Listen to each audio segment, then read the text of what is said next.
Bueno,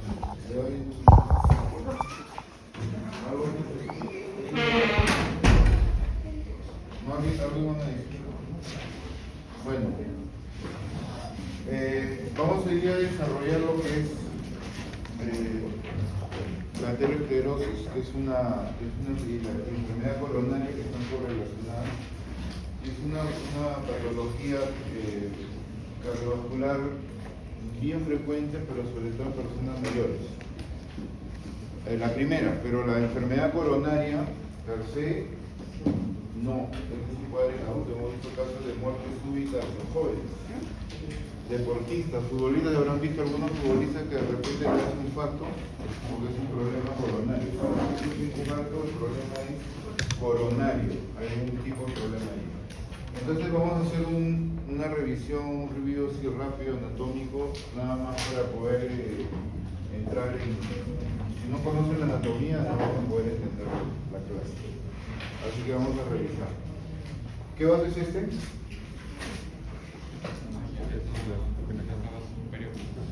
Vena cava superior. ¿Qué vaso es este? Ah, ya, es esa es la aorta. La aorta. ¿Qué vaso es este? Atrás. Sería la pulmonar. Giving, ¿qué vaso es este? Son las venas pulmonares, las cuatro. ¿Qué es esto? Para tú mismo, Giving. La aorta. ¿Sí ves, no? Sí. ¿Qué vaso? Pulmonar, creo.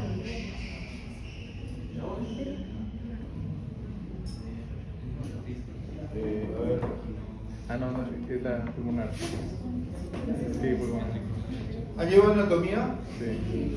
¿Con quién? No me digas con quién, pero... ¿Me estás preguntando o me estás afirmando? Porque está en la parte derecha. Pero no sé. La de atrás es la aorta porque están saliendo las coronarias. Claro, pues. Y la de acá es la arteria pulmonar.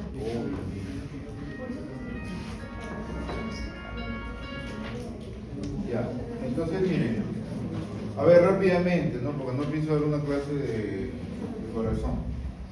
¿Dónde vas?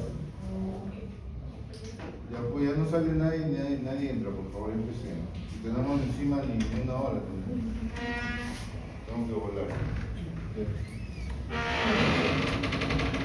Me preocupa que no conozcan la anatomía del corazón. Si no saben anatomía, no saben nada, absolutamente.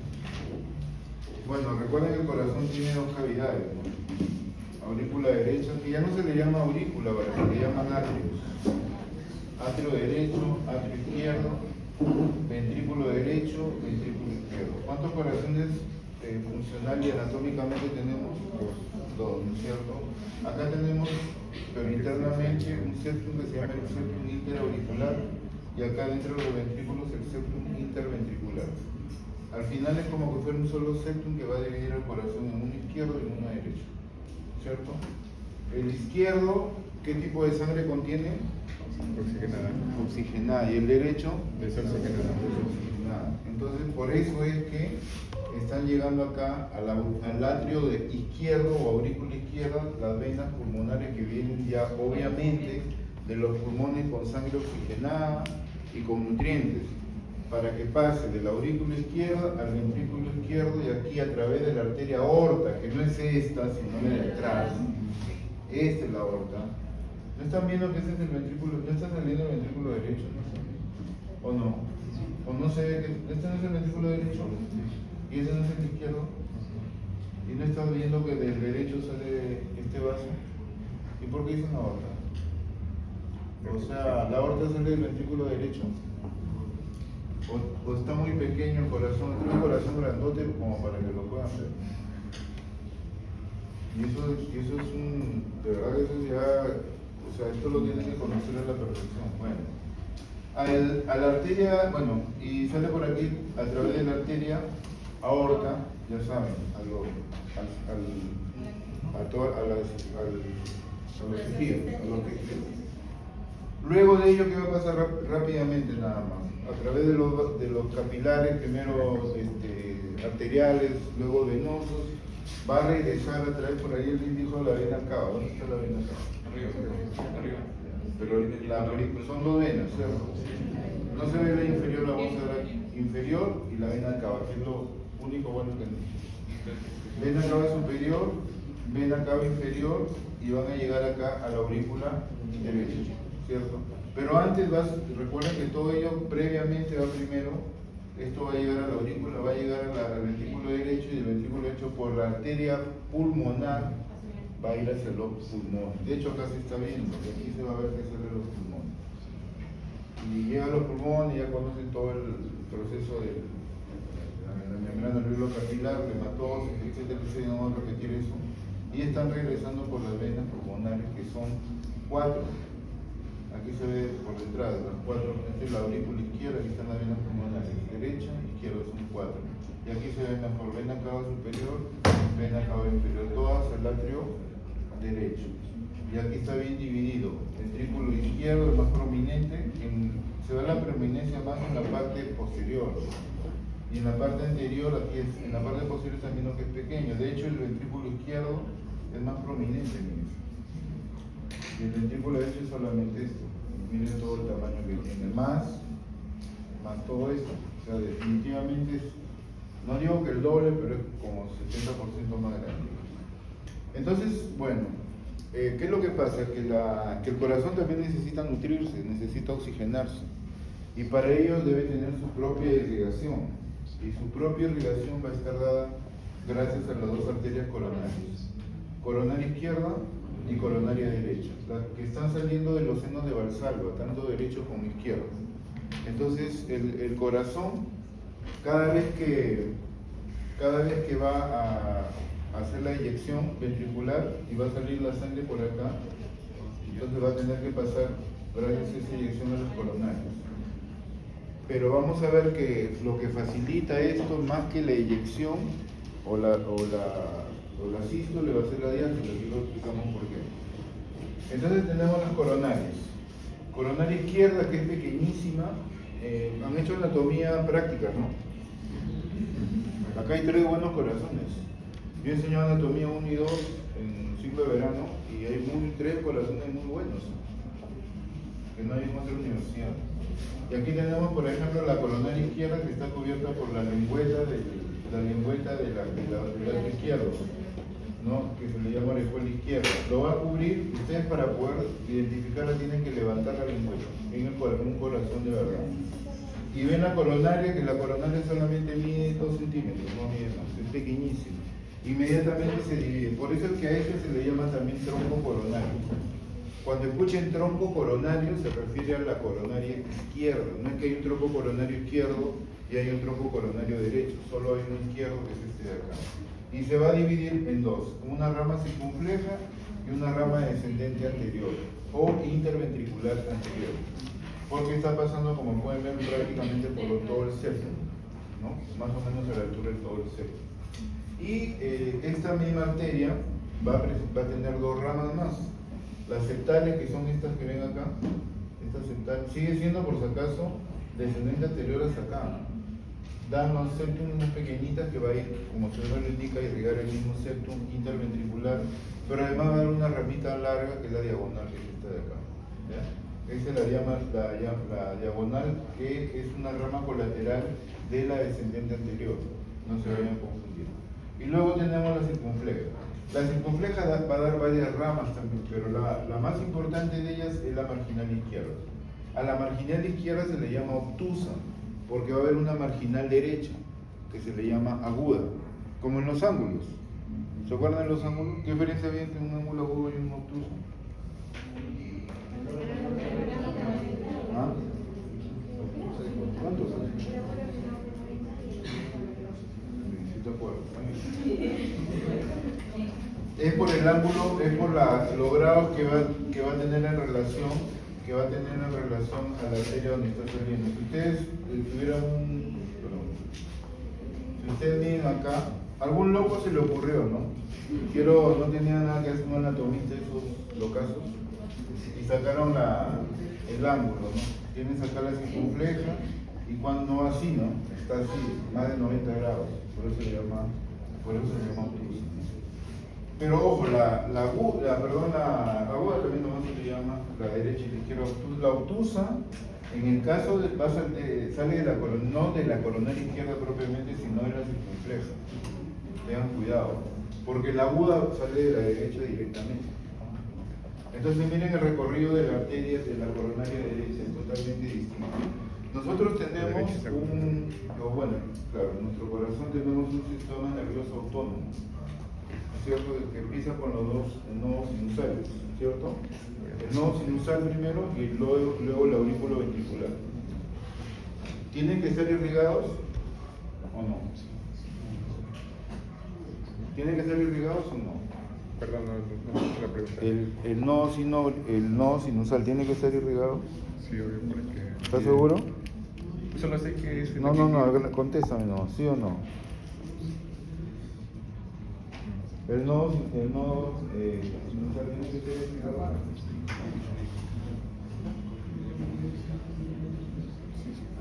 ¿No es un tejido? ¿Tiene que ser irrigado o no?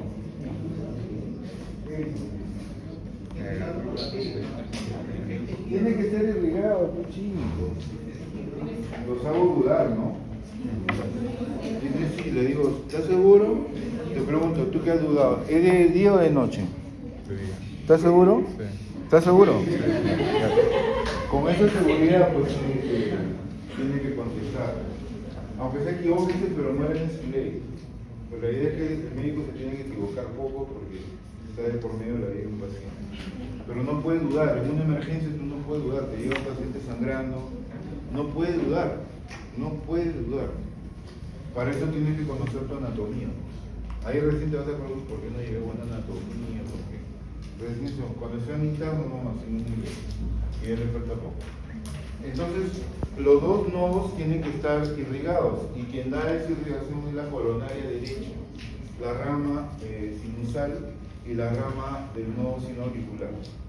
Además, el atrio derecho también va a estar irrigado justamente por esta rama, pero por debajo. La va a encontrar, levantan la aurícula derecha y va a encontrar su propia rama. ¿Ok? Y luego vamos a encontrar la otra marginal que sale directamente. Miren, aquí sí sale la marginal directamente de la arteria coronaria derecha. En cambio, a diferencia de la marginal, esta sí es la aguda, a diferencia de la obtusa, que la obtusa no sale de la coronaria izquierda directamente, rama colateral de la circunfleja. ¿Okay?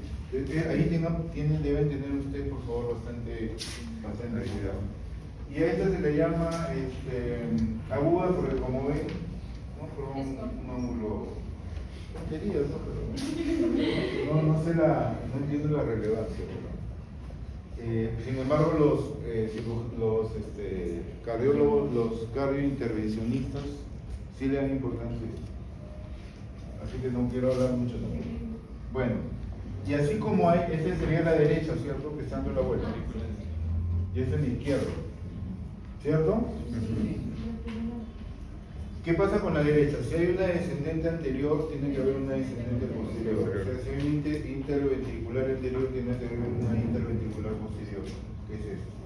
Y esta es una rama que está saliendo también de la coronaria derecha. Entonces tenemos como rama principal en la marginal derecha y también está saliendo la interventricular posterior o descendente posterior. Como ven, sumamente sencillo. También es necesario que recuerden que van a salir ramas posterolaterales en general, la van a dar ambas. Y aquí tiene que ver mucho lo que es la dominancia coronaria, que aquí la vamos a ver, ¿ya? Dominancia coronaria. Nos interesa ver solamente arterias, no vamos a ver venas porque no es una clase de anatomía, pero creo que con eso al menos la tienen clara. Acá otra imagen más, donde podemos ver nuevamente la coronaria. Miren cómo están retirando la lengüeta izquierda, ¿no? La lengüeta orejuela le llaman en realidad para que pueda observarse. La coronaria que está acá, no es esta, está acá. Yo me acuerdo cuando tomé el examen de anatomía en práctico y pinchaba acá y se equivocaban todos, pensaban que esa era la coronaria es chiquitita. Incluso está detrás de ¿qué arteria es esta? ¿Qué arteria es? ¿Qué arterias? ¿Y por qué dudas? Pulmonar, doctor, sin miedo. ¿No estás viendo que hay un tronco? En cambio, mira la aorta. Ascendente, su arco y la descendente. Por esta razón, todavía no están en clínicas, pero cuando estén en clínicas y vean los focos auscultatorios, porque claro, tú dices, si este es mi corazón, ¿cierto? Entonces, y no aplica la lógica acá, porque tú dices, bueno, mi ventrículo derecho y mi ventrículo izquierdo, entonces debo tener el foco aórtico acá y el pulmonar acá, falso. Se cruzan, mira, al final se cruzan, hay un quiasma ahí. Y por eso que tu foco, no te olvides nunca de eso, porque te van a preguntar, cuando lleven cardio, en semiología cardíaca y lo van a agarrar. Porque vas a decir, no, tu lógica va a ser ventrículo derecho. ¿Cuál va a ser tu lógica? Ventrículo derecho, acá voy a encontrar segundo espacio intercostal derecho, vas a decir, no, aquí voy a tener supuestamente la pulmonar. Y segundo espacio intercostal izquierdo, vas a decir, no, supuestamente debo tener acá la aorta. No, es al inverso. Si se acuerdan de esto, ya vamos a ver por qué. Y luego voy a nivel valvular normal. Ahí sí, tricúspide y bicúspide. Bien, entonces miren rapidito y lo mismo, ¿no? La rama circunfleja, la rama descendente, etc. Voy volando porque si no, y esta es la izquierda, ahí vemos la rama del nodo, la rama de todo lo que hemos visto ya, ¿no? Ok, entonces, en resumen, estamos viendo que la descendente anterior va a recorrer el surco, ya lo hemos dicho, interventricular, rodea incluso la punta del corazón, da la vuelta, ¿no? Da la vuelta. Y lo importante es que va a haber ramas septales y ramas diagonales. ¿Se acuerdan la diagonal que vimos? Y las septales, ¿no? Septales y diagonales. Y tenemos la otra rama que va así, esta, la circunfleja, que va a recorrer el surco aurículo ventricular izquierdo, obviamente. Y vamos a tener una serie de ramas, ¿no? Como le dije primero, las atrioventriculares, una, la derecha, la rama marginal izquierda, perdón. La marginal izquierda, la obtusa, que ya hemos visto, ¿cierto? Esta va a la pared libre y lateral y posterior del ventrículo izquierdo, por si acaso, y las posterolaterales, ¿ya? Las posterolaterales. Y obviamente también pues la del nodo sinoauricular y la del nodo sinusal. Y la derecha es lo que es rama del nodo sinusal, sinoauricular y rama atrial. No se olviden que las dos son descendentes, ¿ya? La anterior, descendente posterior. Interventricular anterior e interventricular posterior. Si por ahí se me ocurre preguntar algo relacionado a la fisiopatología, pero el componente anatómico, no se vayan a equivocar, por favor. Eso sí lo deben tener para siempre. Porque cuando lleven cardiología ya en clínica, y van a ver las coronariopatías, tienen que saber esto. Tienen que saber esto de todas maneras. Y aquí vemos ejemplos de algunas trombos, las famosas trombosis coronarias. Por ejemplo, ¿qué coronaria es esta? A ver. ¿Y qué coronaria es esta? Izquierda. Izquierda. Izquierda. ¿Es esta? Izquierda. ¿Y esta? Derecha. Izquierda y derecha. Bien, y aquí viene lo de la dominancia coronaria. Lo que pasa es que las coronarias tienen variantes anatómicas. ¿Sí saben lo que es una variante anatómica, no? Cuando las ramas no salen de donde deben salir, ¿no? Entonces, ¿cuál es el tronco que tiene mayor cantidad de variantes? El tronco tiro isórbico escapular. ¿Se acuerdan de él, no? El tronco tiro isórbico escapular, de la escapularia derecha. Es el que tiene mayor cantidad de variantes. Bueno, lo pongo como ejemplo. Las coronarias también. Miren, hay dos tipos de dominancias. Derecha, izquierda. ¿Qué vienen a ser las dominancias? El porcentaje o la posibilidad que tienen de salir o bien de la coronaria derecha o bien de la izquierda. Entonces, en el caso de la dominancia derecha se da en un 85% de la población. Y la coronaria derecha acá se va a originar de la descendente posterior, ¿ya? Va a dar la descendente posterior y al menos una rama posterolateral, al menos una. mientras que la izquierda solamente es 7%. Es importante, porque en un caso clínico yo puedo preguntar sobre, por ejemplo, se me ocurre una coagulopatía o una trombosis coronaria, puedo poner así, miren, no, mejor no le digo, porque no voy a hacer una pregunta. Ejemplo. Yo puedo decir una trombosis coronaria izquierda, pero con dominancia derecha. ¿Es bueno? ¿Es malo? ¿Todo se mantiene? ¿Cómo es?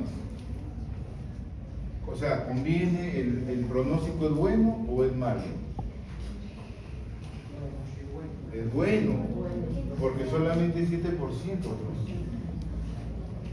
Entonces, para eso es importante y la codominancia es en un 8% de los casos. Pero yo sí voy a preguntarles, bueno, chicos lo van revisando con más calma porque no. Y es importante un poco de histología, porque esto vamos a tener que revisar, sobre todo la capa subendocárdica, que no es lo mismo que endotelio que subendotelio. ¿Okay? Entonces, estos se acordarán, las capas del corazón, que básicamente se dividen en qué? ¿En qué se dividen? Pericardio, miocardio. Endocardio, de adentro para afuera. Endocardio. El pericardio se va a dividir en dos. El parietal, que es el fibroso, ¿cierto? Y el visceral, ¿no es cierto? Dos pericardios. Entre los dos vamos a encontrar la cavidad pericardio. Y hay un contenido ahí, ¿no es cierto? Hay un contenido, no se vayan a olvidar.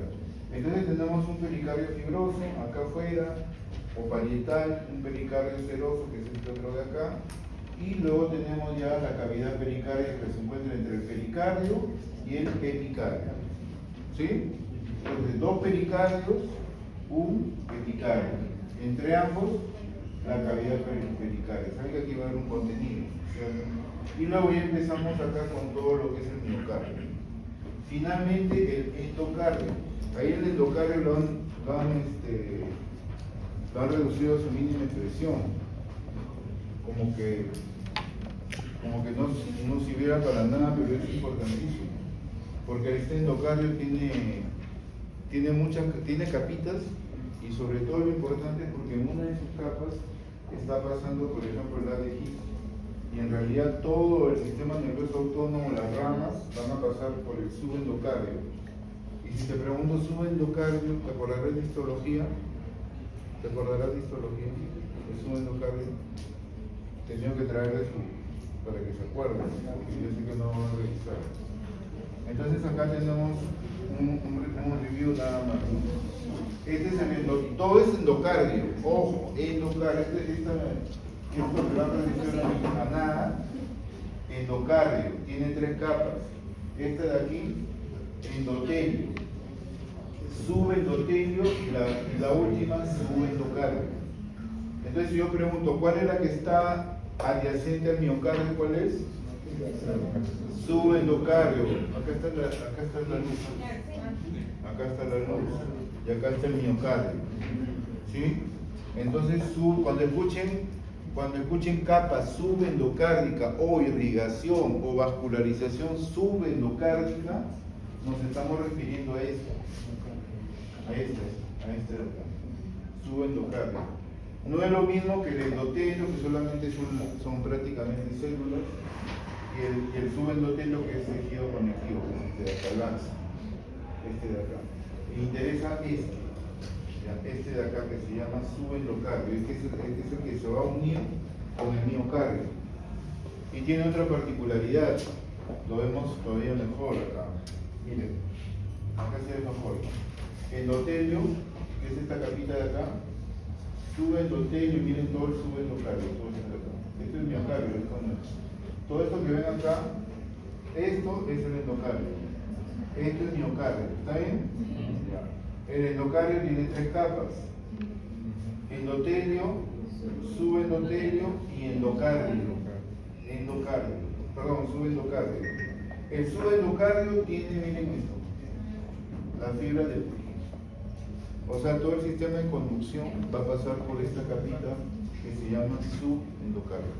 Entonces, cuando ustedes escuchen y vascularización del subendocardio, es la más importante porque va a afectar de todas maneras el sistema nervioso autónomo y también va a afectar el miocardio porque el miocardio está ahí al lado. ¿Ok? Entonces casi no se va a hablar de endotelio y subendotelio. De endotelio va a hablar cuando haya procesos inflamatorios, digamos.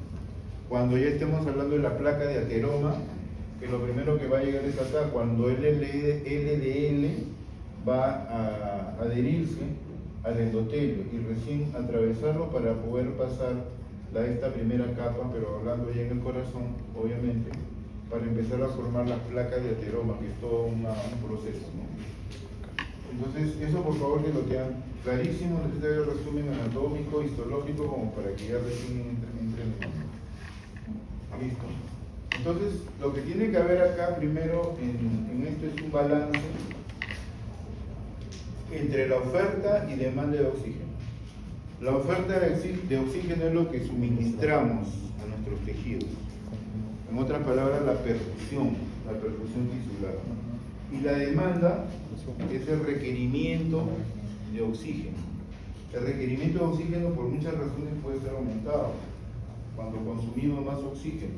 Requerimiento, demanda o consumo es lo mismo, porque esos términos los van a escuchar. Es lo mismo. Si yo digo demanda miocárdica, lo que requiere el miocardio específicamente de oxígeno. Si está aumentada la demanda, significa que está aumentado, ¿qué más también? El consumo. Es lo mismo. O el requerimiento de oxígeno. Es lo mismo.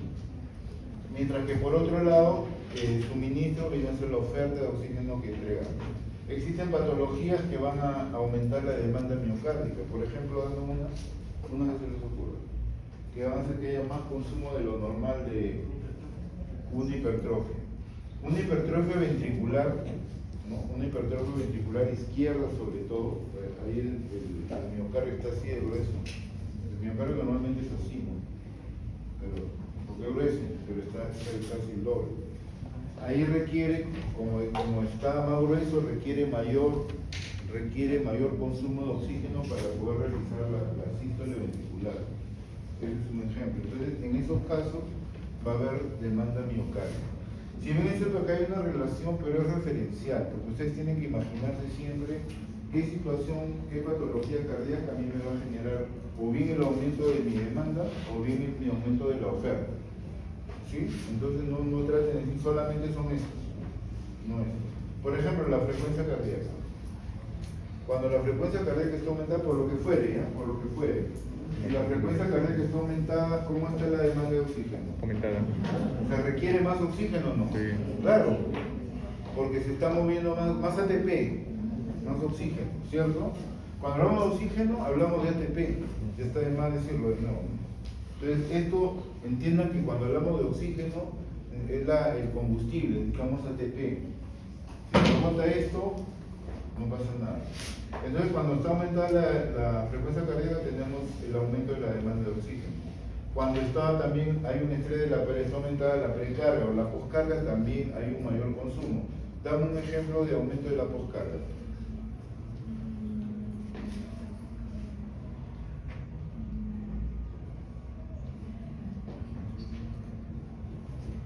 Si es que no se acuerdan, precarga es todo lo que esté, toda la circulación, todo lo que ocurra antes de llegar al corazón. Y la poscarga es todo lo que sale del corazón, todo lo que está afectado saliendo del corazón. Entonces yo te pregunto, en una poscarga, dame un ejemplo de poscarga que va a afectar el consumo de oxígeno, que va a aumentar el consumo de oxígeno. A ver, chicos. Voy a ir al gastroenterólogo, no el cardiólogo.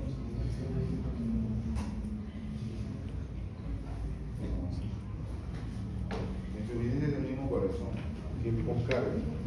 A ver, chicos. Hipertensión pulmonar. ¿Qué? No, trombosis coronaria. Poscarga. Trombosis coronaria. Trombosis coronaria. ¿Una qué? Trombosis coronaria. No. Estamos fuera del corazón. Poscarga, fuera del corazón. Por ejemplo, una estenosis. ¿Saben lo que es estenosis, no? Estrechamiento. Una estenosis aórtica. Aumenta la resistencia. Se necesita que haya más esfuerzo para que pueda pasar esa sangre. ¿Va a aumentar la demanda o no? Sí. Va a aumentar la demanda. Entonces, ese es el encargo de una poscarga. En una precarga, lo mismo. Cualquier alteración que hay, por ejemplo, de las venas pulmonares, todo lo que llegue al corazón. ¿Ok? Puede ser incluso a nivel de las venas cavas, porque al final recuerden que las venas cavas superior e inferior también. Eso para que lo vean de manera general. Entonces, el suministro, vamos a ver primero el suministro. El suministro miocárdico depende de las arterias coronarias, obviamente, ¿no? Y del flujo capilar. Importante que acá tiene mucho que ver la hemoglobina, obviamente, como en todo lo que es circulación, porque directamente es quien se va a encargar del suministro. Como dije siempre, la hemoglobina, siempre pongo ejemplo que son los taxis, ¿no? Acá es el oxígeno, quiero llegar allá, necesito tomar mi taxi. Si tengo poco taxi, no voy a llegar. O a la inversa también. Cuando tengo poco oxígeno, y los taxis, la hemoglobina está normal, sobran los taxis. Por ejemplo, en el paro, el supuesto paro que ha habido, ¿qué faltaba ahí? Había un paro medio. ¿Qué faltaba? Carro. Taxis. Faltaba hemoglobina. Hemos tenido una anemia de transporte. Entonces, eso es un poco la idea. ¿Qué otros factores también intervienen en el suministro? El FiO2. Si el FiO2 ya saben lo que es FiO2. Si el FiO2 está alterado, igual. Y el número de eritrocitos con hemoglobina normal con mayor razón. Los eritrocitos, si disminuyen los eritrocitos, directamente disminuye la hemoglobina, o sea, los taxis disminuyen. ¿No? Estamos hablando de manera general todavía, no estamos viendo ninguna patología. Incluso hay casos donde el flujo coronario, estamos acá, cuando el flujo coronario es normal, pero hay situaciones de hipoxia o de anemia o de intoxicación por monóxido. Recuerden que la intoxicación por monóxido es lo peor que puede haber. ¿Por qué? Porque el monóxido coge la hemoglobina al toque, ¿sí? 200 veces más que el oxígeno. O sea, el oxígeno está esperando en su taxi y ya está el monóxido, y entró. Me dejaron sin taxi, así. O sea, súper veloz. O en caso de condiciones de hipoxia, como cuál, por ejemplo. ¿Como cuál? Una situación de hipoxia. De los casos de hipoxia, ¿una neumonía puede haber hipoxia? Sí, un poco. O sea, sobre todo una neumonía, que no tiene nada que ver, entre comillas, con esto, pero si hay hipoxia, va a afectar directamente el flujo coronario. De hecho, va a afectar todo el flujo. Pero como nuestro tema es coronario, corazón, específicamente en esto. Y por otro lado, tenemos la demanda. En el caso de la demanda, ¿qué tiene que ver la frecuencia cardíaca? Como ya habíamos dicho, ¿verdad? La contractilidad ventricular izquierda, se entiende que si está aumentada, si se aumenta la ¿por qué dicen ¿por qué especifican contractilidad ventricular izquierda y no derecha? ¿Por qué no la izquierda? La misma aorta. ¿Por qué? Por la misma salida de la aorta. Claro, porque aquí nos interesa la aorta y del ventrículo izquierdo sale la aorta. Entonces no nos interesa, puede que haya una hipertrofia ventricular derecha, raro, pero hay también, no nos interesa. No va a afectar directamente las coronarias porque del tronco pulmonar o de la arteria pulmonar no salen las coronarias. Por eso es que es específico en contractilidad ventricular izquierda. ¿Ok? Y además cuando la presión sistólica o tensión de la pared miocárdica misma. Hay casos donde hay cardiomiopatías, ¿no? Cuando el mismo cardio, corazón mío, miocardio del corazón, cardiomiopatía, cualquier enfermedad que afecte el miocardio y lo aumente, por ejemplo, también va a aumentar la demanda. Entonces, eso es de manera general, y usted lo que tiene que imaginarse entre cada situación cuál es el evento fisiopatológico que va a ocurrir. Nada más. Aquí todo es criterio y razonamiento, no se pueden aprender nada de memoria. Lo importante es que tiene que haber siempre un balance entre oferta y demanda, suministro o requerimiento. También, ya saben, requerimiento, demanda o consumo. Cualquiera de los tres, yo puedo usar cualquier término. Requerimiento, consumo o Me estoy refiriendo a lo mismo. No, autores que en la diapositiva puso demanda, ya no se pasen, pero ya estoy explicando. Ahora miren, lo que les había dicho, pero primero esto. Conforme aumenta la frecuencia, conforme aumenta la frecuencia cardíaca, ya lo dijimos, se incrementa el consumo, ¿cierto? O demanda miocárdica de oxígeno. ¿Estamos de acuerdo? Ahora, ojo con esto. Por eso tuve que tomar la molestia de hablar de la capa, esta capa subendocárdica. Ya no están perdidos, ya saben a qué se refiere. El flujo sanguíneo coronario, estamos hablando de las coronarias, subendocárdico se reduce porque hay menos tiempo para el llenado diastólico en frecuencias cardíacas altas, por ejemplo, en una taquicardia. No sé si se entiende.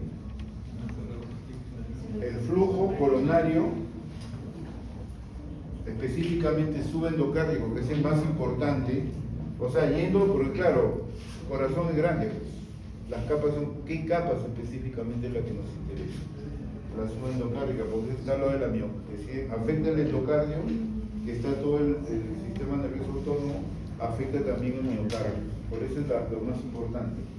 Entonces, ¿por qué se habla que cuando está incrementada la frecuencia cardíaca, ¿por qué perjudica el flujo coronario? A ver, mucha atención. Porque el tiempo de llenado es más corto. Ya, escuchen, ¿ah? Porque el tiempo de llenado es más corto. Al incrementar el tipo de interacción neuronal vendría a ser que la poscarga y la precarga se reduzcan, incrementando los ritmos cardíacos y dejando este tiempo de llenado, reduciendo. Ya, no importa lo que ha dicho ahorita, no, como que no tiene que ver, pero sí ha dicho algo importante. En un incremento de la frecuencia cardíaca, en una taquicardia, el llenado, la diástole ventricular aumenta o disminuye.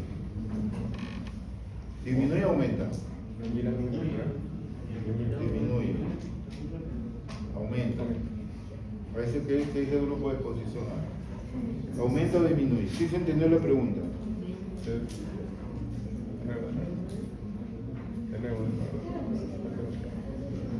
¿Se entendió la pregunta? A ver, ¿qué preguntaba? Escuchen, es para todos. Si el llenado ventricular del evento diastólico se llena, pero yo presumo que no, porque si está cardíaco no le da tiempo de llenar todo. Exacto. Así es. Lo que está haciendo el corazón, miren, el pobre corazón es muy desprendido, se sacrifica, ¿no? Porque lo que hace el corazón es preocuparse de sus tejidos a través de la aorta. Y necesitan del corazón, el pobre corazón se sacrifica y empieza a hacer taquicardia. Le interesa solamente la sístole. Si hablamos de sístole, porque esa sangre va a ir a la aorta y de la aorta va a ir a los tejidos. ¿Se preocupa del mismo? No se está preocupando. En la diástole sí, porque en la diástole, ¿qué pasa? Que las fibras miocárdicas están así, ¿ok? Las fibras miocárdicas. Y aquí están los capilares coronarios, están así. En una contracción hacen esto. Y entonces no va a haber buen flujo coronario. En la diástole se mantiene, se le conviene la diástole para que pueda haber circulación. Es a la inversa que en la circulación normal. En la circulación, vamos a llamar, no se llama así, pero vamos a llamar en la circulación entre comillas coronaria, ahí lo que interesa es la diástole. Entonces, en una taquicardia se perjudican las coronarias, la circulación coronaria, sí se perjudica. Por eso es que acá a eso se refiere esto. Se reduce, ya saben por qué sube endocárdico, ¿no? Se reduce porque hay menos tiempo, como dijo su compañero, para el llenado diastólico. Entonces, hay poco tiempo, mientras más taquicardia haya, al final está yendo al mismo corazón poca sangre. Pues imagínense, por eso es que al final el corazón, por eso le da un paro, pues se cansó, se agotó, no hay energía y el corazón se para. Se cansó, pues. Es como su compañerita que aquí se bloqueó un ratito, ¿no? Se bloqueó. El corazón se bloquea y hay un paro. El paro se da por falta de ATP, que en algún momento dado, ¿no? Se está exigiendo mucho, para el corazón hay un paro y tienes que hacerle mínimamente un RCP, ¿no? Para que lo salga. Se recupera así, pues, porque el tema es energía y la energía sí lo puede sostener. o sea, oxígeno en otras palabras. ¿Se entendió esta parte? Bien. Entonces, ¿qué más también? Nos interesa ver acá la presión aórtica.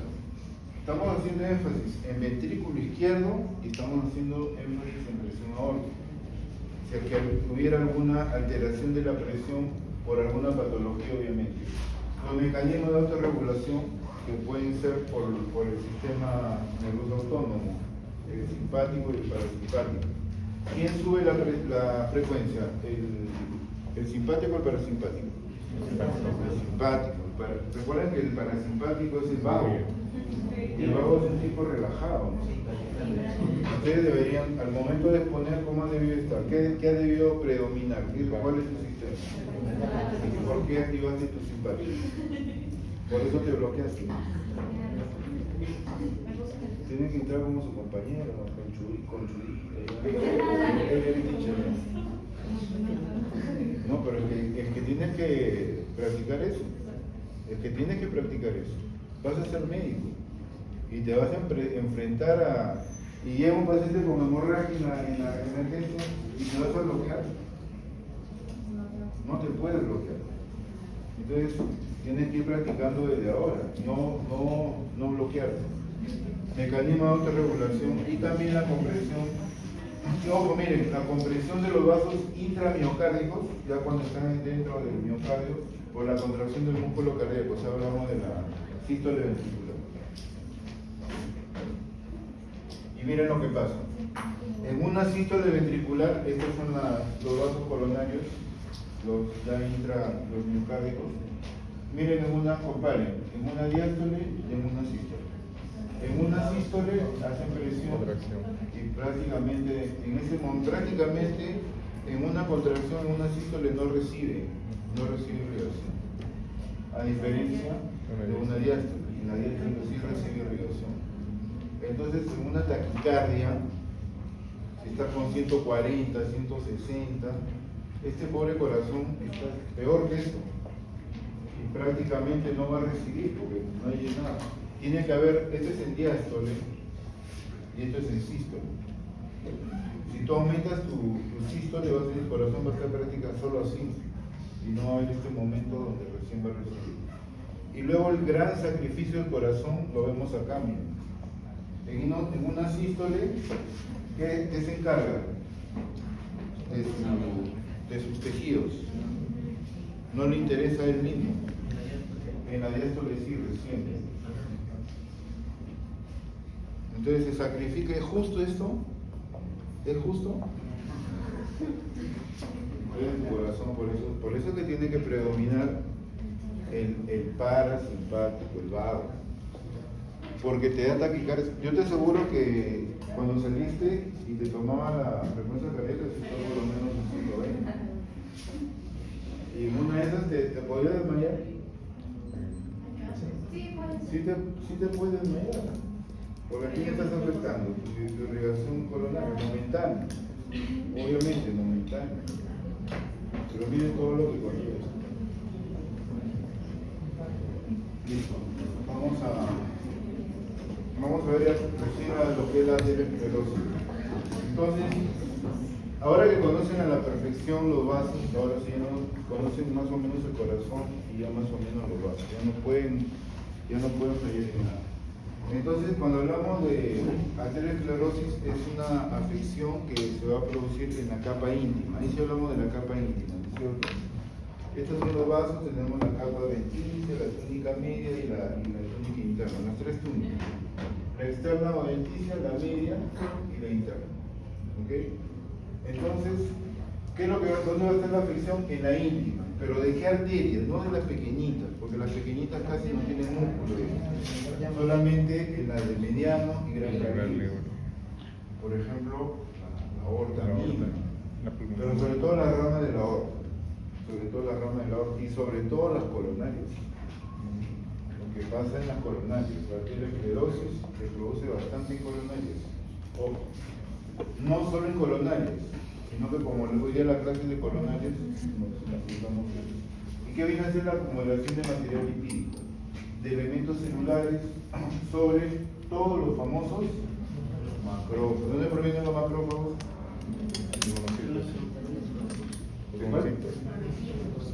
Monocitos. Y las mismas células musculares lisas de esta capa íntima. No se olviden que siempre los macrófagos devoran todo, no siempre están cuando hay un problema inflamatorio. Hay un efecto que se llama el efecto la quimiotaxis. Ah, sí. La quimiotaxis es como un llamado, ¿no?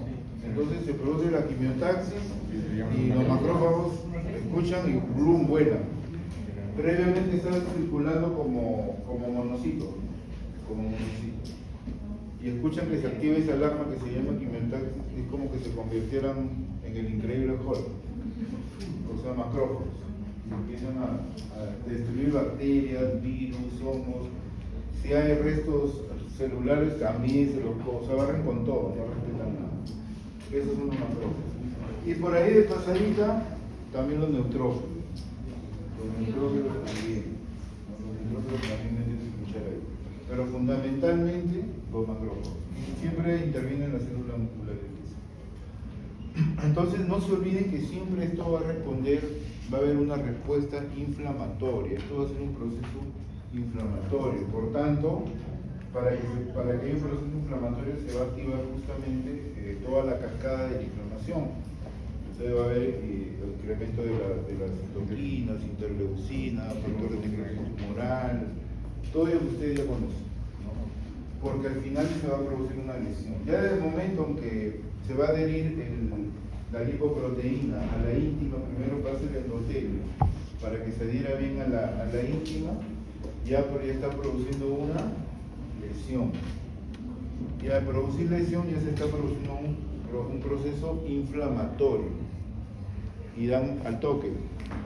Se prenden las alarmas, la quimiotaxis, y está llegando no solamente al inicio, en primera línea siempre macrófagos, neutrófilos, pero luego ya llegan los linfocitos. Al final llegan todos. Porque los linfocitos, ustedes recuerdan que también regulan, son mediadores inflamatorios también, pero de larga data, no al inicio. Al inicio macrófagos y neutrófilos, los de primera línea. Bueno, entonces, este proceso inflamatorio a la larga va a conducir a la formación de placas, ¿no? El problema es que estas placas, conforme van creciendo, están obstruyendo el paso.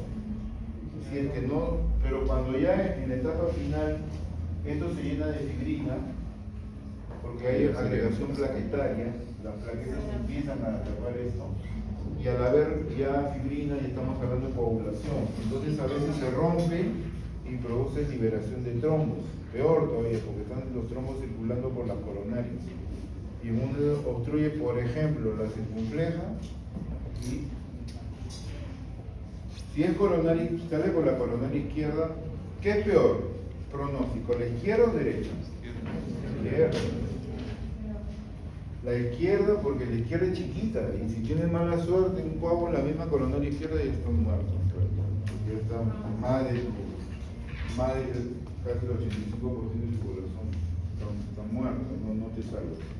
Los infartos, cuando yo en la clase de infartos, cuando van clínicas, pero ahí ya les van a explicar bien los grados que hay, ¿no? Porque cierto grado no resiste.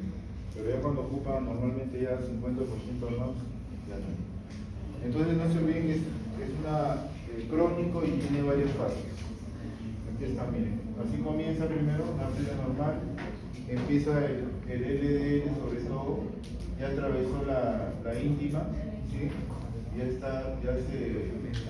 se enclavó ahí y empieza a desgarrar, porque ha habido una lesión. Para que pueda entrar tiene que haber una lesión. Luego, ¿qué es lo que pasa? Miren acá, ya empieza a rodear toda la luz. Y al final se forma un coágulo. El coágulo se forma ya cuando ya hay agregación plaquetaria y ya formación de fibrina, y ya como sigue la lesión, se rompe y forman coágulos. Y a veces el coágulo ya no se queda, obstruye todo eso.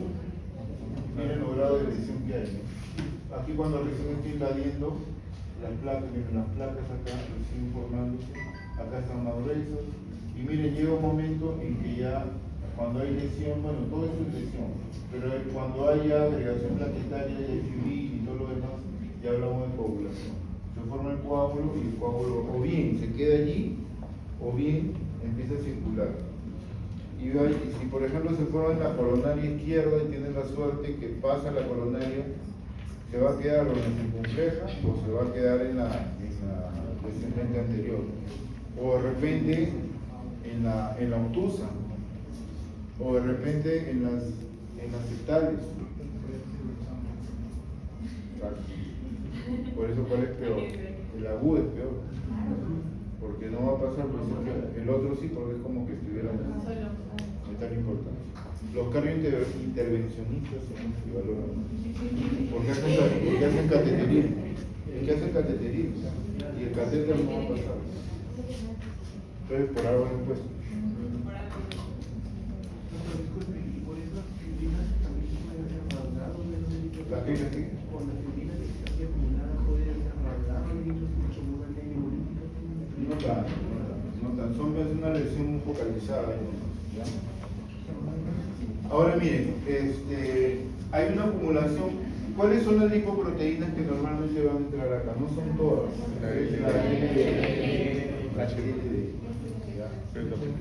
La famosa LDL.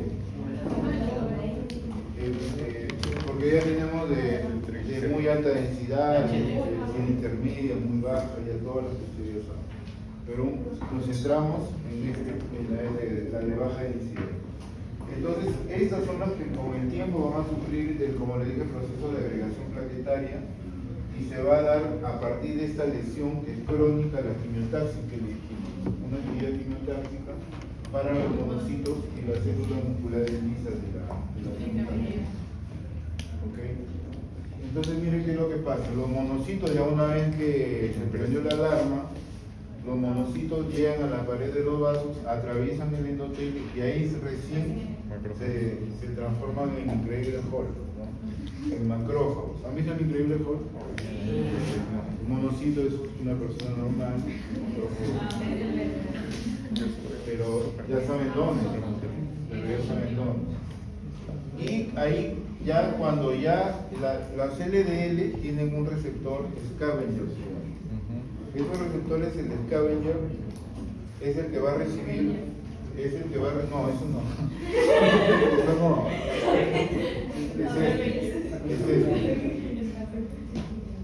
Scavenger. Alguien que habla de bebé Hulk y todo, no. Ah, bueno. Cuidado eso, por otra cosa. O sea, está bien que ahora no vayan a poner los monocitos se transforman en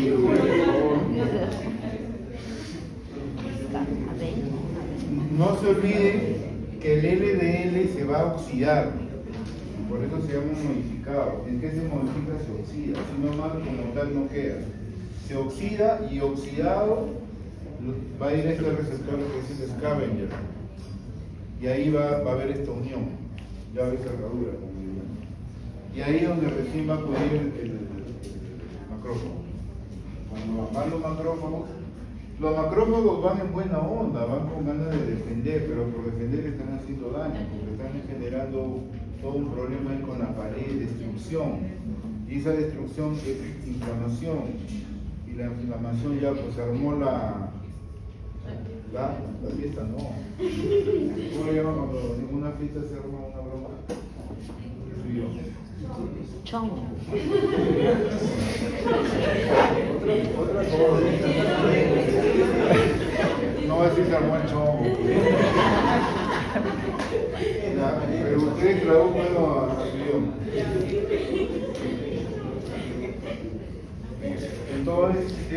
Entonces, lo que van a hacer estos macrófagos, como son dragones, ¿ya? O sea, el increíble Hulk, empieza a tragar esto y se vuelve a transformar ahora en otro tipo de células que se llaman escamosas. Se ponen inflados. Miren todo el proceso que hay del monocito, macrófago, termina en células escamosas. Termina en células escamosas, ¿ok?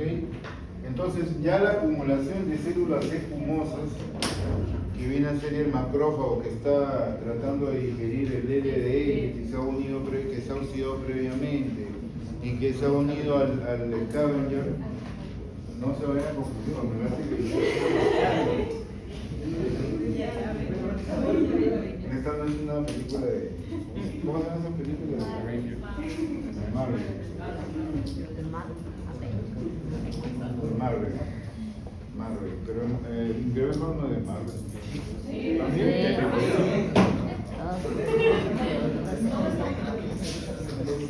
Es una aplicación de Marvel. Bueno, brevemente, endotelio, miren cómo va a cambiar. Lo que quiero que vean es la transformación. Empieza así, empezamos por acá. Ok, este es el endotelio, miren cómo están atravesando el LDL y cómo empiezan los monocitos. Y se empiezan con el LDL ya está modificado y empiezan a formar. Este es el sistema osmosis. Y miren cómo empiezan a... Y aquí al final se va a formar un trombo de fibrina en realidad. Plaquetas con fibrina, un trombo de fibrina. Y aquí es donde quiero, esto lo he agregado yo porque quiero hacer defender, como siempre, a los LDLs, no, a los LDLs. Porque todo le echan la culpa, claro, tú dices LDL, no, ¿qué dicen las revisiones? Las revisiones dicen que no debes comer grasas, porque te da colesterol, ¿es verdad? No. Grasas saturadas son buenas. Las grasas animales. ¿Puedes comer chancho? La grasa del chancho, por supuesto. Antes decía que la grasa del chancho causaba arteriosclerosis. Son las grasas vegetales, las que usan. ¿Con qué tú cocinas, supongo? ¿Con qué fríes, por ejemplo, tu huevo, qué sé, cualquier fritura? ¿Qué aceite? Con aceite vegetal, de girasol, de todo eso. Esa es grasa insaturada. Entonces, esa grasa es mala. Esa es la que te produce lo que hemos dicho con el tiempo. Bueno, lo que quiero aquí rápidamente nomás, porque también tiene que ver con la clase por si acaso, es la presencia, el consumo de triglicéridos. Eso es lo que es malo. Cuando te piden un perfil lipídico, quizá algunos se hayan sacado por ahí su mamá, su abuelito, no sé, y vemos el colesterol, uy, este es elevado, y hay que ver cuál. Pero si el colesterol total está un poquito elevado, no hay problema, chicos, tranquilos. El problema es si los triglicéridos están altos. Ellos son los malditos. Los triglicéridos tienen que ver con esto, tienen que ver. Este es un paper. Este es un paper que he sacado de hace año y medio más o menos, donde explica por qué los triglicéridos tienen que ver también con la formación de aterosclerosis. Que hace 5 años o 10 años antes no se mencionaba. Todo gracias a la medicina metabólica que se está desarrollando. Lo que está pasando es que esto TRL es triglicéridos, ¿no? Aquí está cualquier producto, cualquier ácido graso, y se van a dar los procesos que ya conocen, igual no tienen una coagulación, inflamación, disfunción endotelial. Cuando el endotelio ya no funciona, pierde su función, se llama disfunción endotelial. ¿Ha entrado en disfunción endotelial las coronarias? Sí, puede ser una entrada, porque el endotelio está dañado, la íntima del endotelio. Entonces, lo que va a pasar es que este triglicérido tiene un receptor y va a ingresar a la íntima y se va a unir ¿a quién? Al LDL, al de baja densidad. Y este de aquí va a estimular que el macrófago más bien consuma esto. O sea, a mayor cantidad de triglicéridos le dice al macrófago, oye, mira, acá hay más, le mete punta para encima y aumenta la capacidad de formar la placa. ¿Ya? Entonces, ¿tiene que ver los triglicéridos? Sí. Ha habido casos, y decía este paper, sino que no he traído el cierre mismo, pero miren, casos en que tienes tu colesterol normal y tus triglicéridos disparados y te da aterosclerosis. Ya, con eso creo que tienen la respuesta a lo que quiero decir. Y estos son los tipos que se los tienen que aprender sí o sí. Tipo 1, no sé lo mismo para los amigos. Tipo 1, engrosamiento intimal. Vamos, la secuencia que más o menos hemos dicho. Estría grasa, grasa, 3 lesión transitoria intermedia, 4 ya de ateroma, ateroma avanzado con un núcleo necrótico. Un núcleo necrótico, acuérdense porque va a haber ya lesión ya, va a haber lesión, ¿ok? Ya se empieza a formar un fibroateroma o ateroma con un nuevo abundante tejido conectivo. Ese es el problema, que se empieza a formar, como hay una herida, actúa la fibrina, pues, y empieza a formarse. Es como lo que pasó en el hígado, ¿no? En la cirrosis, el problema es la fibrina, ¿no? La fibrosal, y a la larga es con la finalidad de regenerar el tejido, pero lo vuelves inservible. Lo mismo pasa así. Y en el 6 ya hay placas complicadas con soluciones de continuidad. Solución de continuidad es una herida. Y por tanto, rupturas en la superficie y produce un hematoma, una hemorragia, trombos o una combinación de todo. Puede haber incluso un sangrado. Si hay un sangrado, podemos hablar de un se llama ACV, se llama SB, enfermedad cerebrovascular, que puede ser hemorrágica o puede ser isquémica. Si hay un trombo, va a ser isquémica. Y si hay una hemorragia, ¿sí? Y esta es la explicación, ¿no? En resumen más o menos. Lo importante, chicos, esto por favor, que hay una respuesta inflamatoria y hay una proliferación celular, ¿ok? Se va a formar desde una estría grasa, bueno, no está más ordenado en realidad, ¿no? Pero al final va de una estría grasa hasta una placa aterosclerótica completa. Lo que es importante tiene que ver con proliferación de células musculares lisas que habíamos dicho, ¿no? Se empiezan a reproducir increíblemente. Acumulación de proteínas en la matriz intracelular sintetizadas y expresadas por estas mismas. Falta agregar fibrina, falta agregar la quimiotaxis, macrófagos, todo lo que ya ustedes conocen. Y esto es cómo se va a formar en el tiempo. Desde una lesión inicial, toda la disfunción, esto se llama disfunción endotelial. ¿Ya? A mí me gusta bastante este gráfico porque se explica mejor.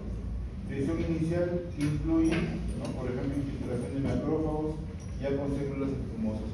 Aquí recién en lesión inicial empieza todo. Estira grasa cuando hay acumulación intracelular de lípidos, lesión intermedia, cuando hay depósito ya externo de lípido, deformación de ateroma, fibroateroma y lesión complicada. La fase final siempre va a ser con formación ya de fibrina o de coágulos o sangrado. Y esta es la progresión, miren cómo está yendo. Hasta acá, aquí ya no se rompe. Hay solución de continuidad, se rompe, o bien formas un trombo, o bien un sangrado. Ok, cualquiera de ellos. Estas dos primeras etapas se dan en la primera década, 10 años. En la segunda década hasta acá. En la cuarta década, o sea, demoran 40 años. Por eso es que es una enfermedad que lo tendrían los abuelos. Pero tienes que esperar a esto. Tienes que esperar llegar a dejar que tu abuelo se muera. No, porque le dan personas 40 años y que haya iniciado pues a la edad de ustedes.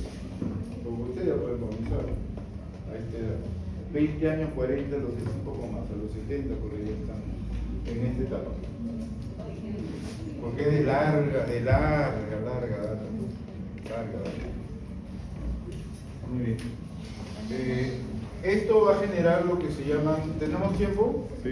Sí, ¿no? Digo, los que no tienen clase aquí, los que tienen clase, si quieren, me quedo con los que.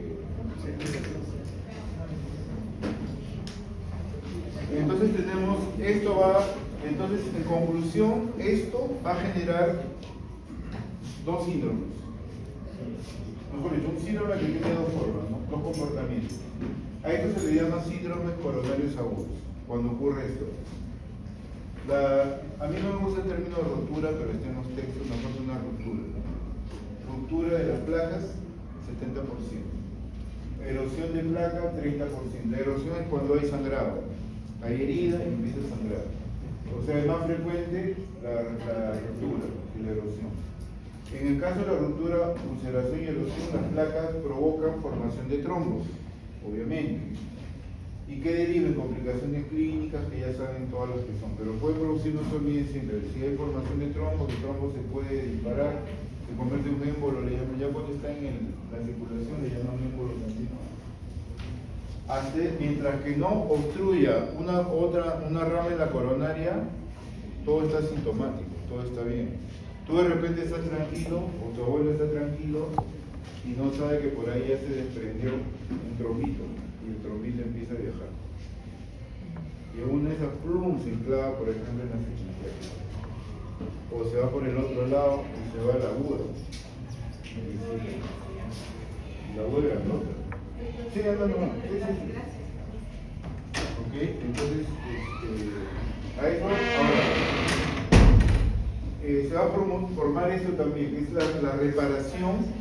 A la reparación, lo que pasa es que hay muchos términos, pero que al final explican lo mismo. La angiogénesis es la formación de nuevos vasos. Como están lesionados, empiezan a regenerar. Producen lesiones avanzadas con microvasos, pero son inestables, porque no tienen la misma contextura de un vaso normal. Como la circulación colateral que hay en la cirrosis, lo mismo. ¿Ya? Entonces a esto se le llama angiogénesis. Y como son muy débiles, rápidamente producen rupturas y hemorragias intrafracales. Listo. ¿Qué más? Las enfermedades cardiovasculares constituyen la primera causa de muerte en todo el mundo. Ojo. Y estas enfermedades es la causa de muerte en España, 45%. ¿Qué es lo que más da? Cardiopatía isquémica. ¿Qué significa esto? Que ha habido un trombo, trombosis coronaria. ¿Qué es trombosis coronaria entonces? Un trombo que ha obstruido, no una coronaria, no hay que ser malo, alguna rama de una coronaria. Roguemos que sea la derecha y roguemos que no sea la aguda. ¿Ya? Pero al haber esa obstrucción, porque igual no va a haber sangrado, no va a haber perfusión tisular, al mismo corazón, y también obviamente, ahora, si no llega al corazón, ¿qué va a pasar con el corazón? Vamos a esa parte. ¿Qué pasa con el corazón cuando hay un isquemia? Va a empezar más. ¿Qué va a pasar con el corazón? Ojo, no está recibiendo buena perfusión tisular. Empieza más a contraerse. Poco a poco, pues no es rápido. El isquemia es poco a poco. Entonces empieza primero la perfusión ya no va a ser la misma. Empieza poco a poco se le agote, no tiene oxígeno. Entonces, por eso que se producen accidentes cerebrovasculares también, ¿no? Esos trombos pueden ser que vayan incluso se disparan y puede ocasionar enfermedades cerebrovasculares. Pueden ocasionar de todo. Si logran escaparse a la circulación, arteriopatías periféricas. O sea, todo puede pasar. Pero lo importante es que ustedes tengan la idea que ese trombito puede ir a todos lados. ¿Ok? Esa es la idea. Y ahí todo lo que se pregunte lo van a relacionar. Cuando hablamos ya propiamente de cardiopatía isquémica, estamos hablando de alteraciones en el miocardio. Debería ser el nombre completo cardiomiopatía isquémica. Ese es el nombre en realidad correcto. Cardio, porque cardio es todo, porque lo que parte del corazón. Y tiene el corazón muy grande, ¿no? ¿En qué parte del corazón? Cardiomiopatía. No lo dice así, pero ese es el nombre completo. Cardiomiopatía isquémica. Entonces, hay alteraciones en el miocardio, obviamente, y ya saben que hay un desequilibrio en el aporte de oxígeno. No va a haber un suministro. Y estas son las causas, ¿no?, de cardiopatías isquémicas. Por ejemplo, la enfermedad coronaria estable, síndromes coronarios agudos y las formas clínicas, ¿no? En una enfermedad coronaria estable, por ejemplo, tenemos la angina crónica estable, la angina microvascular o síndrome X. Esta es genética, alteración de un gen, el gen 10. La isquemia silente es la peor de todas, porque normalmente la isquemia hay un dolor, ¿no?, precordial, te duele el pecho y se irradia al brazo izquierdo normalmente. Y luego tenemos los síndromes coronarios agudos, cuando hay de momento, ¿no?, cuando está obstruido rápido o hay una hemorragia. Con ascenso persistente del ST. El ST, no sé si se acuerdan, ¿han visto?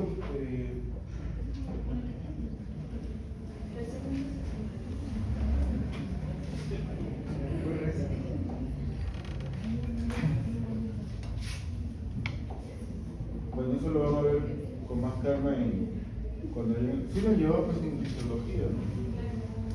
Tenemos la onda P, ¿cierto?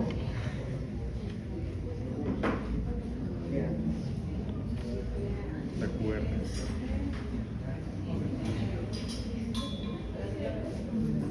Onda P, ok, onda P, onda E, complejo RS. Esto que está acá, segmento ST. Esto se da antes de la repolarización, o sea, en diástole antes de empezar la repolarización, antes de la contracción.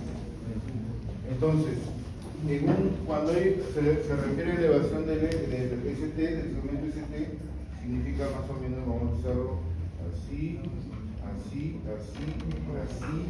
y ahí viene el problema, ¿ya?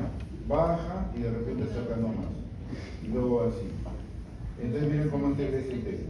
Eso se llama ST elevado. ¿Qué significa esto? Que estás infartado. Cuando ustedes vean un electrocardiograma, la elevación del segmento, o incluso de presión del segmento ST, de aquí, la elevación, porque hay varias formas, ¿no? Esta es una forma de elevación, es porque ese paciente es infartado. Bueno, ahí rápidamente el mismo problema. Sí.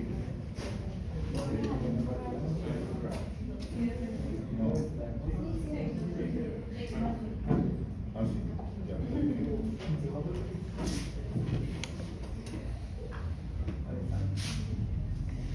Ya. A eso nos referimos con el ST. Ascenso persistente ST y corta agudo de miocardio. Hay ascenso persistente, o sea, leve nomás. Hay incluso, miren, infarto sin elevación del segmento ST. Entonces debe estar la alteración en el URS. Angina inestable, angina de Prince. Esta de Prince metal es una angina que te da, es súbita. Es la de toda la más rápida, la que más rápido te acaba contigo. Y otras causas también de las enfermedades coronarias, por ejemplo, el síndrome X que hablamos son genéticas, ¿no? Esto que genera alteración de la microcirculación coronaria, es una microvascular o síndrome X que va a acompañar disfunción endotelial, el espasmo coronario. Tengan cuidado también cuando tomen bebidas frías, ¿no les ha pasado que les das un espasmo? No tomen nunca, porque veo varios que les gusta el trago por acá, entonces no tomen nada helado. ¿Quién es María? ¿Que te gusta el trago?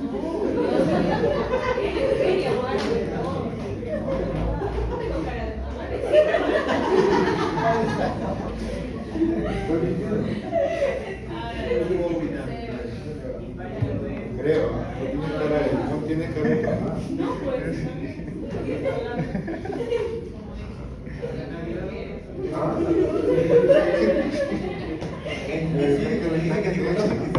Que te echan por ahí, ya te conozco.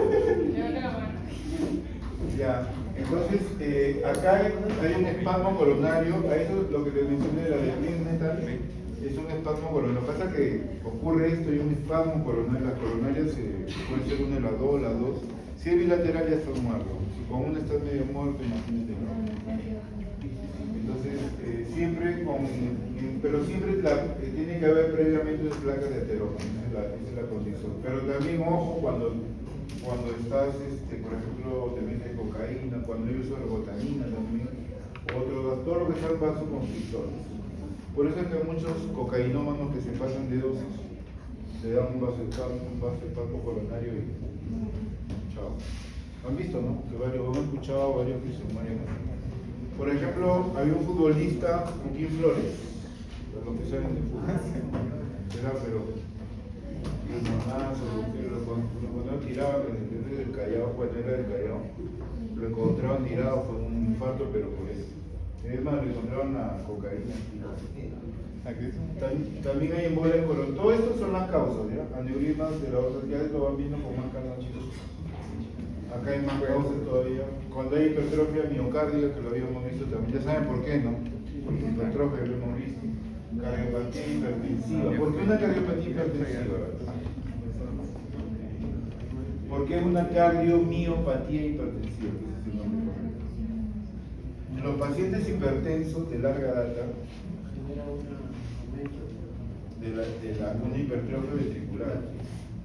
En algunos casos leve, en otros moderada, porque no es que el ventrículo derecho está trabajando más que. Y como es un músculo, desarrolla más los hipertrofia. Cuando van al gimnasio, desarrollan más los músculos.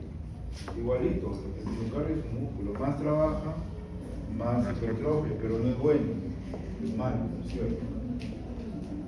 También lo que le dije, ¿no? Estenosis aórtica, un problema en poscarga, ¿no? La estenosis de la aorta, problema en poscarga también. Miocardíaco hipertrófico, taquicardia, todo lo que hemos visto en realidad, ¿no? Hay disminución del aporte de oxígeno también en caso de anemia y elevaciones importantes de la carboximoglobinemia. ¿Qué es esto? Cuando hay, ¿qué es? La que transporta la ¿Hemoglobina con quién? Con CO2. Con CO2. Y la otra es la metal. ¿En qué casos, por ejemplo, donde hay mucho CO2 en la sangre, regresión respiratoria? Hipercambio, claro, pero en un caso sí. No, pero no acidosis. Es una patología respiratoria donde existe, creo que están en condiciones de decirlo. Neumonía.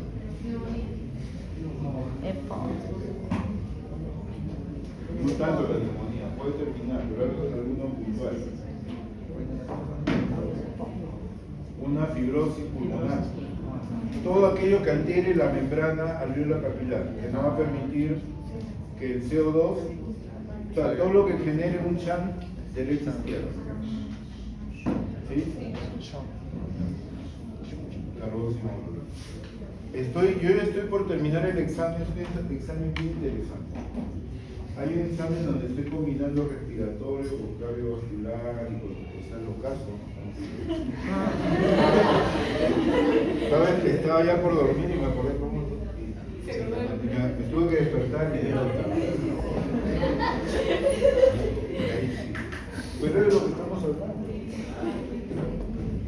Y ese me salió, pero así, ¿ah? Lo caso. Ya, ¿qué más? Y bueno, cuando hablamos ya de enfermedad coronaria, entonces, crónica estable, ¿a qué se refiere con crónica estable? ¿Qué creen que sea? Que el término estable te da la clave. Crónica estable. Desde larga data, desde larga data se lo que Es prolongado, pero no es grande. No progresa, se mantiene. Controlado. Hay casos en que la luz se llega a limitar 70%, o sea, crece tanto la placa que obstruye la luz en un 70% y solamente está pasando un 30%. Eso puede pasar tranquilamente en un estable, ahí queda, ¿no? Pero miren ya cómo la perfusión tisular va a bajar, ¿no? Claro, porque va a haber menos flujo, imagínate. Pero aquí, ojo, ya entramos a isquemia. Aquí está la diferencia cuando hay isquemia con esfuerzo y sin esfuerzo. Acá se produce una isquemia con el esfuerzo, por ejemplo hasta con el frío, con el estrés emocional, pero aquí no aplica el reposo. Hay isquemias que tú estás en reposo, como estamos ahorita sentados, y te produce la isquemia, viene ese dolor opresivo, que es por falta de irrigación de las coronarias, ya saben por qué. Pero hay otro que es con el esfuerzo, se van al gimnasio, recién empiezan a le da su isquemia, que tú vas al gimnasio.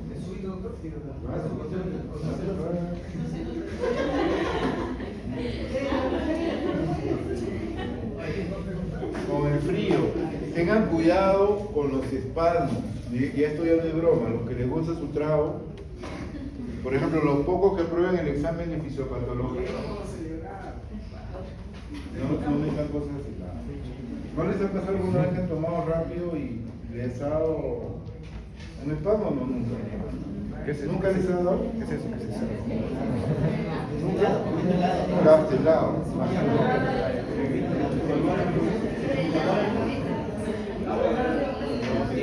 Que en una es que el espasmo ha sido un poco más arriba, pero si te da un espasmo coronario, Y la abuela. también, el agua helada también. Tú que tomas agüita nomás. También, es que él es sano, pues. ¿Es sano? Sí, sí. Le voy a decir a tu mamá. Le voy a decir a tu mamá que eres borrachina.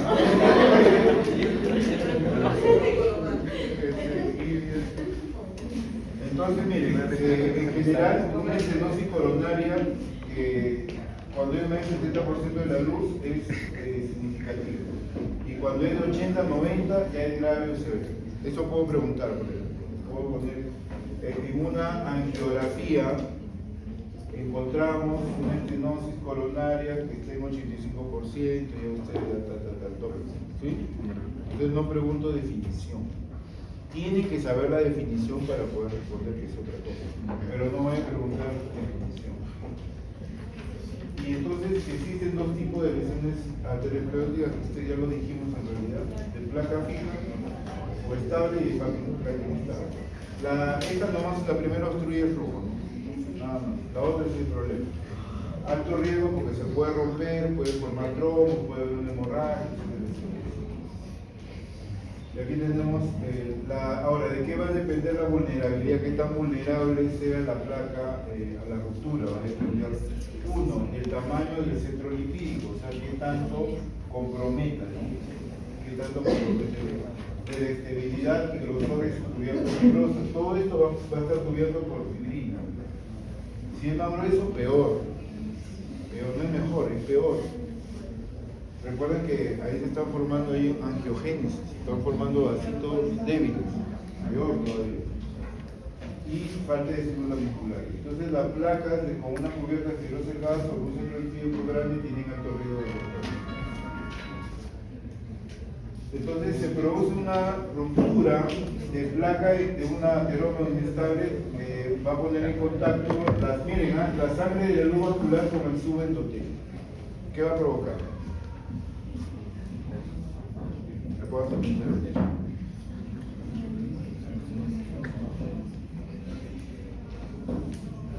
A ver, eso ya saben qué es, ¿ah? Eso ya saben qué es. A ver, de nuevo, para todos. Estamos por terminar. Se produce una ruptura de una placa de ateroma inestable. Ya saben cuál es la inestable, ¿no? Sí. La que tiene fibrina, que pone en contacto la sangre de la luz vascular con el subendotelio. O sea, el contenido hemorrágico va a entrar en contacto con el subendotelio. Ya. ¿Qué significa? Ha habido destrucción del endotelio, del subendotelio, y está llegando a la última capa. Ya prácticamente ahí, subendotelio. Llega del subendotelio, ¿a dónde va a llegar? Al subendocardio. Y en el subendocardio está todo el ADG, que te puede producir una arritmia cardíaca. Y si sigue avanzando, llega ya al plano muscular. Entonces, eso inicia la formación de un trombo intracoronario que desencadena en síndrome coronario avanzado. Y bueno, esta es la cascada isquémica. Ojo con esto. Empieza primero con la disminución de ATP, hay una disminución de la relajación. Diástole hablamos, relajación y diástole, disminución de la contracción, sístole, alteraciones del EKG, por ejemplo, una elevación de onda G, etcétera, dolor vertiginoso, y vienen las arritmias ventriculares y muerte súbita. Eso es el orden. ¿Verdad? Así te mueres. O sea, así te mueres. ¿No han visto algunos que están en el gimnasio también? Y son muertos, jugando fútbol, mucha fuerza. Los que toman agüita con hielo o agua helada, te pueden morir. Bien, ya creo que estamos Ahí no pensé que no. Ya, bueno, los cambios en el estado de equilibrio iónico, ¿tiene que ver esto con el equilibrio iónico o no? Claro, porque rápido, ¿por qué no? ¿Cómo? Va a haber un cambio en el equilibrio iónico Claro. que altera la función contráctil. Cierto. Claro, ¿qué va a haber? No va a salir sodio y no va a entrar el potasio. Alteración de la bomba de sodio y potasio. Y la de ¿qué más necesitamos también? La de calcio. Exacto, porque el calcio es el que interviene directamente en la contracción muscular. Estamos resumiendo nomás. Bien, y la otra es que la isquemia afecta a los músculos papilares. ¿Se acuerdan los músculos papilares del corazón? En el ventrículo. ¿Se acuerdan? Si no llevo anatomía, chicos, disculpen, pero no voy a explicar esto. Las repercusiones sobre el miocardio van a depender de la duración e intensidad de la isquemia, obviamente. A mayor isquemia y mayor tiempo de isquemia, peor. Si es corto y estás a la mano y te van al hospital rápido, te salvas. Si no, chao. Otros factores también colaterales, como el grupo con las colaterales, y esto es importante, finalmente, con eso terminamos. En alteración de la función miocárdica. Miocardio no viable y miocardio viable, cuando se produce este problema en síndrome coronario. ¿Cuándo es miocardio no viable? Cuando ya está muerto. No hay vida. Es obvio, no viable ya es necrosis. Producido por una obstrucción completa de suficiente duración y sin flujo colateral, o sea, te cortan la circulación. Por ejemplo, en la coronaria izquierda. Chao. Chao. El miocardio le genera un tejido cicatricial adelgazado sin capacidad de considerar no se vas a recuperar. Y es viable cuando la isquemia ha producido una alteración en la contractibilidad. A eso se le llama siniestro o hiposinicia, pero sigue siendo miocardio vivo, o sea, todavía sirve. De modo que la reperfusión o revascularización mediante ahí, bueno, acá tienen que operar.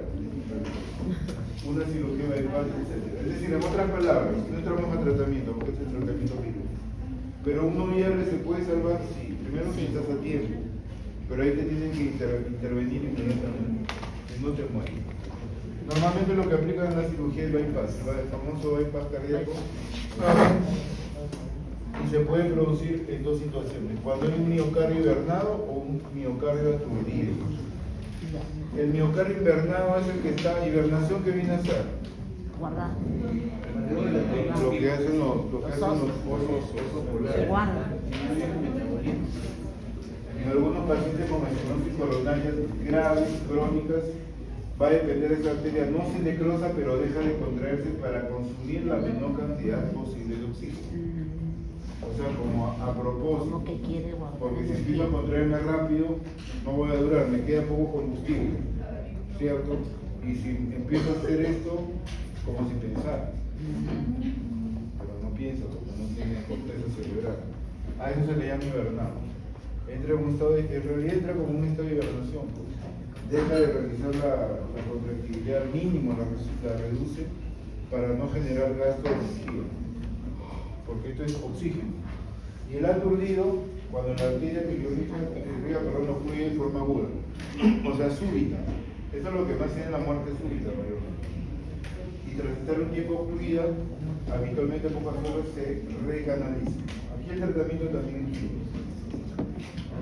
Listo. Estos son los efectos. Este es un miocardio sano, un aturdido, un hibernado. Puede haber repercusión sí. En una necrosis, o sea, solamente el aturdido y el hibernado tienen posibilidad de recuperar. Esto, ¿en qué puede pasar? Una isquemia aguda y esto en una crónica. Claro, la crónica sí, porque es como cuando tenemos una anemia aguda por una hemorragia o una anemia crónica. Hay personas que tienen anemia de 7, de 6.8 y están relativamente tranquilos cuando es crónica, porque le permite a su organismo hacer las modificaciones, las adaptaciones para que se pueda sobrevivir con esa hemoglobina. Pero cuando es súbita, ya no, por más que haya mecanismos compensatorios. Un poquito por ahí va el tema de la isquemia crónica. Isquemia crónica cuando ya está reducido la placa ateroma, está reducido la luz de la arteria coronaria, la que fuere. Entonces, pero como es crónica, de alguna manera el miocardio entra en hibernación. Ya empieza un poco suave, no me gasto mucho porque la bota de energía, como que pensara, ¿no? Como que pensara. Esto es lo que se realiza en la gammagrafía y todo eso. Hay, en esto me olvidaba, efectos reversibles y acá ponen la posición nitrósica. Y aquí son algunos tipos de ondas, por ejemplo, una lesión, un tratamiento de descenso o ascenso. Miren, acá hablamos de onda de ascenso, perdón, descenso. Cuando hay una subendocardia, miren, ¿no? Una isquemia coronaria, pero ¿dónde? Ahora es ¿dónde? Subendocárdica, que ya saben lo que es, o subepicárdica. Ahí nomás, debajo del epicardio significa ¿dónde? En la endotelial o subendotelial. Endotelio, subendotelio, subendocárdica. Subendocárdica, la que está en la miocardio, y la subepicárdica viene a ser la subendotelial. ¿Sí? Ahí se presenta una isquemia con onda T, ya lo revisan con más calma. Síntomas. Aparición de un dolor tipo angina. El dolor de angina es un dolor opresivo, precordial opresivo, te falta el aire y se radia. Va a haber disnea, ya saben lo que es disnea, ¿no? Te falta el aire, no solamente hay dolor, sientes que te falta el aire. Y mayormente de pacientes ancianos o lamentablemente los diabéticos también enferman. También aquellos que presentan insuficiencia cardíaca secundaria a una disfunción ventricular. Se acabó. Disculpen que haya volado la última parte.